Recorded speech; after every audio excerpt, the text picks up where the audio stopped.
Assalamualaikum warahmatullahi wabarakatuh. Halo, Assalamualaikum warahmatullahi wabarakatuh.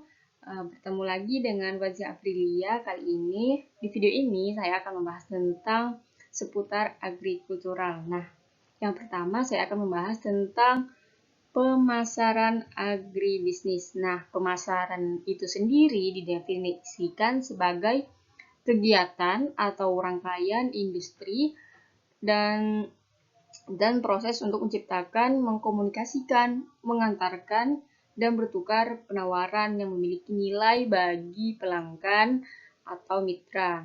Nah, kemudian agribisnis sendiri merujuk pada segala kegiatan yang berkaitan dengan produksi pertanian dan distribusi produk termasuk pembiakan tanaman dan ternak. Nah, jadi, jika kita hubungkan pemasaran agribisnis adalah proses perencanaan dan pelaksanaan konsep serta melampirkan harga serta promosi dan distribusi ide barang dan jasa untuk menciptakan pertukaran yang bertujuan untuk memenuhi kebutuhan manusia atau human demands.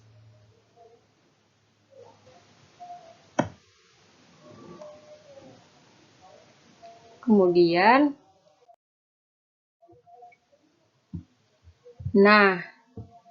sejarah dari agribisnis sendiri. Yang pertama yaitu adanya Perang Dunia Kedua, kemudian seiring berkembangnya zaman, yaitu di mana terjadinya perkembangan di zaman industrial serta pendapatan per kapita yang meningkat di daerah negara-negara bagian seperti Eropa Barat hingga negara Amerika Utara.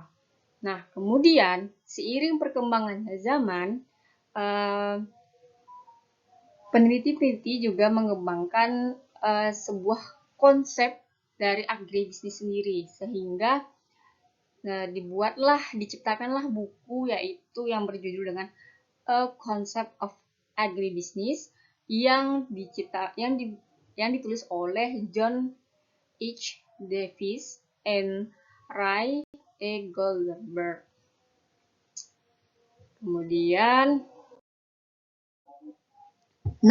konsep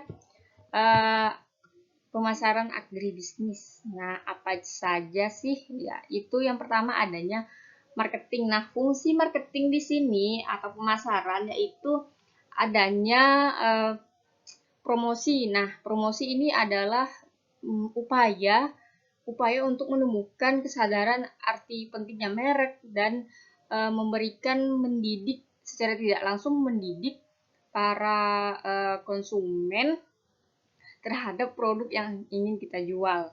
Kemudian penjualan.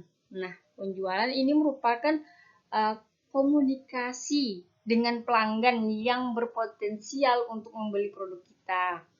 Kemudian adanya manajemen produk. Nah, manajemen produk ini berpengaruh besar terhadap pengembangan dan memperbaiki produk yang telah kita produksi.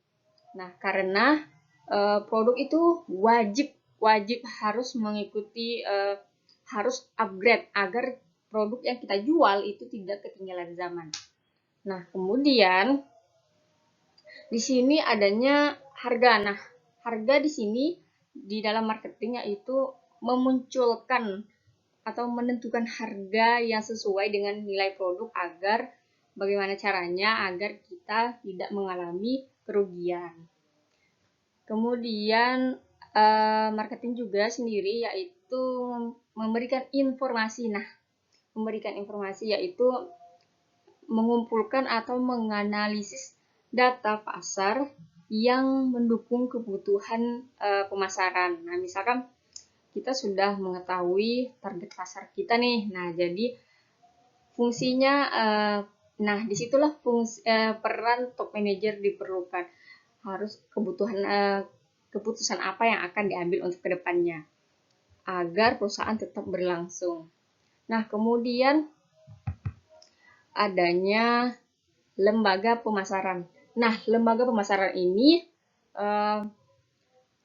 dari skala kecil seperti pengepul hingga ke skala yang besar, contohnya perusahaan. Nah, dalam pengepul sendiri, nah itu kita bisa lihat dari seperti pengepul sampah. Nah, mereka menerima sampah-sampah dari pemulung untuk dikumpulkan yang akan diolah.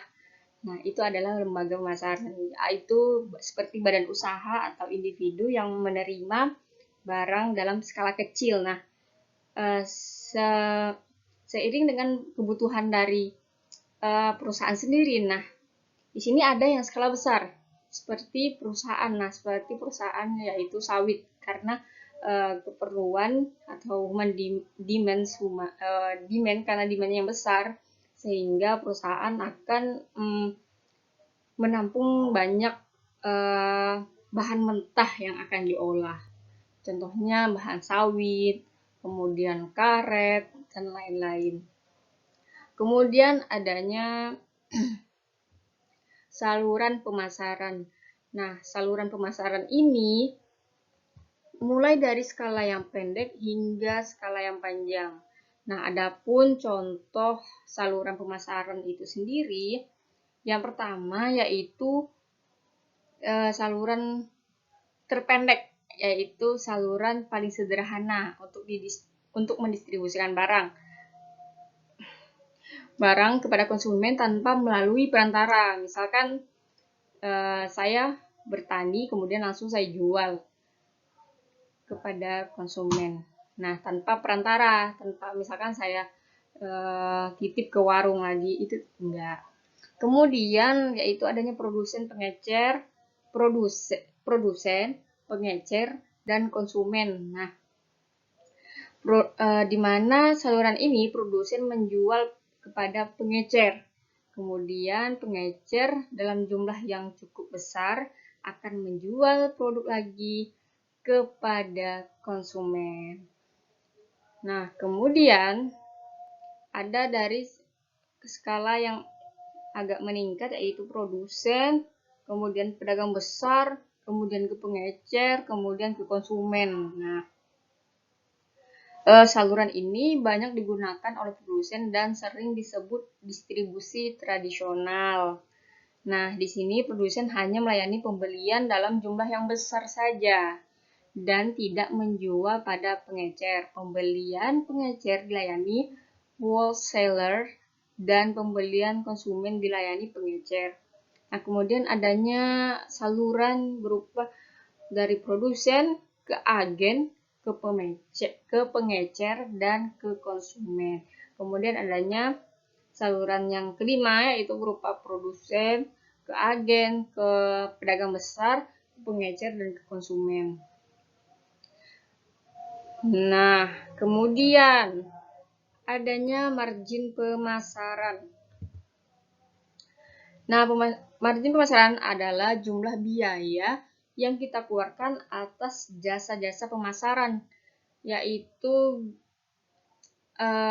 pemasaran jasa kepada konsumen. Kemudian margin pemasaran bisa disimak dari selisih harga final produk yang dibayar oleh konsumen dengan pendapatan bersih produsen.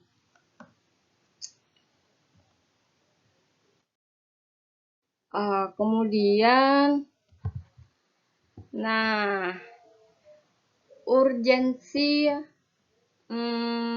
pemasaran agribisnis dalam profesi. Nah, sebagai resin art, nah, tapi saya belum ada sertifikat ya teman-teman, anggap aja resin art. Nah, saya melihat pemasaran agribisnis itu konsepnya sebenarnya sama, cuman hanya yang berbeda.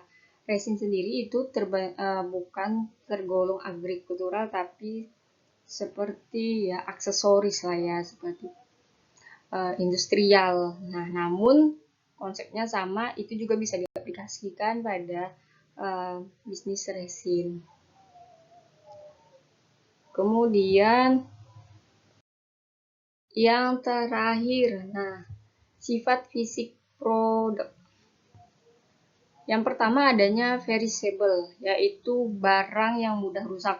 Nah, barang perishable sendiri itu bisa dikatakan juga yang berumur pendek. Contohnya sayur mayur dan buah-buahan. Mengapa berumur pendek? Karena pertama, barang itu mudah rusak, kemudian belum lagi dijual di tempat yang terbuka. Barang itu jika sudah terkena udara, polusi, kemudian terkena sinar matahari, cuaca dingin, kena hujan, itu akan sangat memberikan dampak impact yang cepat terhadap kualitas barang itu sendiri. Maka mau tidak mau penjual harus lakukan obral agar tidak rugi-rugi banget gitu. Yang penting break even point ya minimal. Kemudian adanya yang kedua yaitu voluminous, yaitu barang yang enggak berat nih, kemudian ruangnya juga yang cukup besar. Nah, contoh barang yang voluminous itu volumenya yang besar dan homogen. Karakteristik ini menimbulkan antara lain seperti persoalan memerlukan ruang yang besar, kemudian biaya penyimpanan yang besar, kemudian biaya pengangkutan yang mahal, harganya juga yang kecil, kemudian biaya total pemasarannya seringkali jauh lebih besar secara proporsional dibandingkan dengan biaya produksinya. Kemudian